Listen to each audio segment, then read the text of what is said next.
Genghis Khan. Imagine a killer that doesn't just destroy one village or one kingdom, but goes through entire continents. That storm had a name, Genghis Khan. Born as Temujin around 1162, this man would go from being a child fleeing for his life to the founder of the largest land empire in human history. The Mongol way of war was simple and brutal. Strike faster than the enemy can respond and hit them from directions they didn't know existed. Genghis Khan's cavalry could cover over 60 miles in a single day, appearing and disappearing just as quickly, leaving only ruins behind.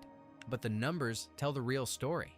His campaigns are linked to the deaths of tens of millions of people. Some estimates suggest that 11% of the world's population died during the Mongol conquests.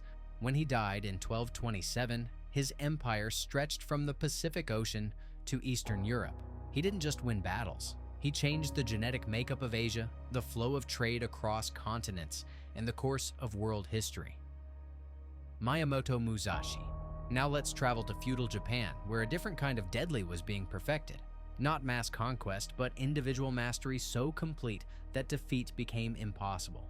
Miyamoto Musashi fought his first duel at age 13 and killed a grown man. That was just the beginning. By the time he retired from dueling at 29, Musashi had fought over 60 recorded duels and won them all. Most of his opponents didn't just lose, they died. But Musashi wasn't just a killer. He was an artist of combat who saw things others couldn't. His famous two-sword style, using both a katana and a shorter wakizashi simultaneously, was revolutionary. While other samurai practiced one technique for years, Musashi understood that rigidity in combat meant death. His most famous duel shows his genius. Fighting Sasaki Kojiro, considered one of the greatest swordsmen in Japan, Musashi arrived late deliberately, carving a wooden sword from a boat oar on the way. Kojiro, frustrated and off balance, attacked first, and Musashi killed him with a single strike of his wooden weapon to the skull. Musashi died peacefully at age 61, having never lost a single fight. Shaka Zulu. Let's move to southern Africa in the early 1800s, where a young warrior named Shaka would take a small, unremarkable tribe and forge them into a killing machine that dominated an entire region. Before Shaka, Zulu warriors fought with throwing spears from a distance. Combat was more ritual than deadly. Shaka looked at this and saw weakness. He invented the iklwa, a short stabbing spear designed for close combat, and changed the entire philosophy of African warfare in the process. But the weapon was just the beginning. Shaka created the buffalo horns formation, a devastating tactical arrangement where the main force pinned the enemy while flanking units encircled them like horns, cutting off retreat. Once the horns closed, there was no escape, only slaughter. His training methods were brutal beyond measure. Warriors ran barefoot over thorny ground to toughen their feet. Those who showed weakness were killed. Entire regiments trained as single units, moving with the precision of a single organism. Discipline wasn't encouraged. It was mandatory, enforced by death. Shaka led from the front, personally charging into battle alongside his warriors. His presence on the battlefield was electric. Soldiers who fought beside their king, who saw him covered in enemy blood, would follow him anywhere. And they did, conquering territory across southern Africa, transforming the Zulu from a minor clan into an empire. Shaka was eventually assassinated by his own half-brothers in 1828, but his legacy lived on. The Zulu warriors he created would later fight the British Empire to a standstill, winning battles against technologically superior forces through sheer courage and the system Shaka had built. Simo Häyhä. Now we jump forward to 1939. To the frozen forests of Finland, where the deadliest sniper in history was about to be born, not from a military academy, but from a quiet farm. When the Soviet Union invaded Finland during the Winter War, they expected easy victory. They had numbers, tanks, and artillery. What they didn't expect was Simo Häyhä. This short farmer, standing just over 5 feet tall, became known as the White Death. In temperatures dropping to 40 degrees below zero, dressed in white camouflage, Häyhä became a ghost. He would lie motionless in the snow for hours, sometimes days, waiting for the perfect shot. No scope, just iron sights, because scopes could fog up or reflect sunlight and give away his position. The numbers are almost unbelievable. In just over 100 days of combat, Häyhä is credited with over 500 confirmed kills, with some estimates reaching 700 when including unconfirmed kills with his submachine gun. That's 5 enemies killed every single day in the harshest winter conditions imaginable. The Soviets knew about him. They sent counter-snipers to hunt him. They used artillery strikes on areas where he was suspected to be hiding. Nothing worked, but on March 6, 1940, an explosive bullet finally hit Häyhä in the jaw, blowing off his lower left jaw and cheek. By all logic, he should have died. Instead, he fell into a coma and woke up 11 days later, the same day the Winter War ended. Häyhä survived, lived to age 96, and never spoke much about his service.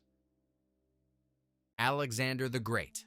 Let's travel back to 336 BCE, to a 20-year-old king who would spend the next 13 years proving that ambition, when combined with military genius, knows no limits. Alexander III of Macedon never learned the word enough. By age 30, he had conquered most of the known world. By 32, he was dead, possibly from illness, possibly from poison, but his legend was already immortal. What made Alexander so deadly wasn't just his personal courage, though he led cavalry charges personally and was wounded multiple times. It was his ability to see battles before they happened.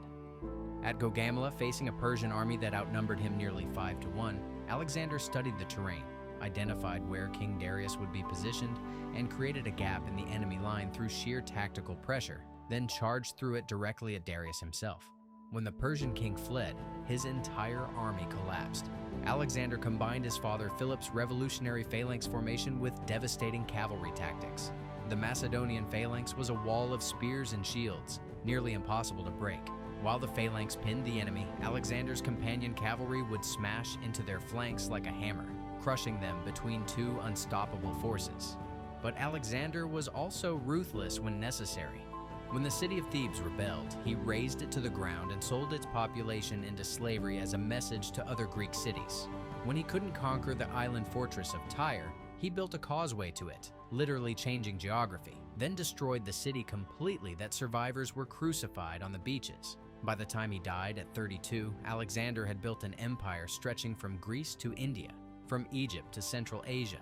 He founded over 20 cities, many named Alexandria. He spread Greek culture across 3 continents, creating the Hellenistic age that would shape Western civilization. Attila the Hun. Now, we enter the 5th century CE when Rome's power was fading and a new nightmare was riding out of the east. His name was Attila, and Europe would remember him as the scourge of God. The Huns under Attila perfected psychological warfare. They didn't need to destroy every city, just enough cities in horrific enough ways that others would surrender without a fight. Attila understood that terror could be more efficient than conquest. His warriors were masters of mounted archery, able to fire accurately while riding at full gallop. They would appear suddenly, overwhelm defenses with speed and violence, then vanish with their plunder before organized resistance could form. Traditional Roman military tactics designed for set battles were useless against this fluid, fast-moving threat. Attila personally led campaigns across the Balkans, through Gaul, which is now modern France, and into Italy itself. The Western Roman Empire, once master of the known world, was reduced to paying massive tribute just to keep Attila from attacking. In 451, at the Battle of the Catalonian Plains, Attila finally met his match, fighting to a bloody draw against a coalition of Romans and Germanic tribes. But even in this strategic defeat, the Huns inflicted such casualties that neither side could claim victory. The battlefield was reportedly so covered with bodies that soldiers couldn't walk without stepping on corpses. Attila died in 453, allegedly on his wedding night to a young bride. Without his leadership, the Hunnic Empire collapsed almost immediately. But his legacy lived on in European nightmares for centuries. Vlad III, the Impaler. Let's move to 15th century Wallachia, where a prince turned terror into his most effective weapon. Vlad III understood something profound and horrifying. Sometimes the best way to win a war is to make the enemy too afraid to fight. Impalement became Vlad's signature because it was slow, public, and absolutely terrifying. Victims could take hours or even days to die. Vlad would have thousands impaled at once, creating forests of dying people visible for miles. When Ottoman Sultan Mehmed II led an army of 90,000 to crush Wallachia, he encountered 20,000 impaled bodies arranged outside the capital city. The sight was so disturbing that Mehmed, who had conquered Constantinople itself, turned his army around and left. But Vlad wasn't just cruel for cruelty's sake. He was defending a small kingdom caught between the Ottoman Empire and the Kingdom of Hungary, both far more powerful. Traditional warfare would have meant certain defeat, so Vlad used terror, night attacks, and psychological warfare to make conquering Wallachia more trouble than it was worth. He led night raids personally, striking Ottoman camps and disappearing before organized counterattacks could form. He poisoned wells, burned crops, and practiced scorched earth tactics.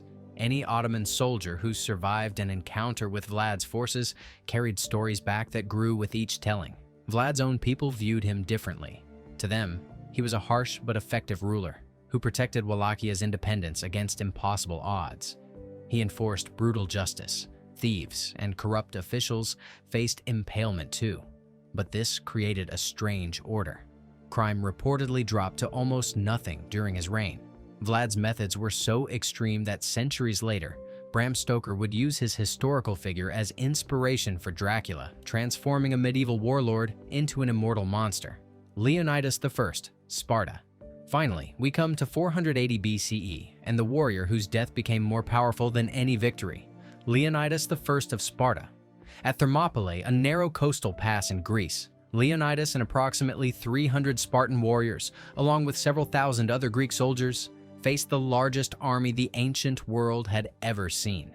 Persian King Xerxes commanded perhaps 100,000 to 150,000 warriors.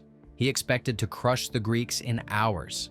For 3 days, Leonidas held the pass. The narrow terrain negated Persian numbers. They couldn't bring their full force to bear. The Spartans, trained from childhood for exactly this kind of brutal close-quarters combat, fought in perfectly coordinated phalanx formation. Wave after wave of Persian infantry crashed against Spartan shields and died.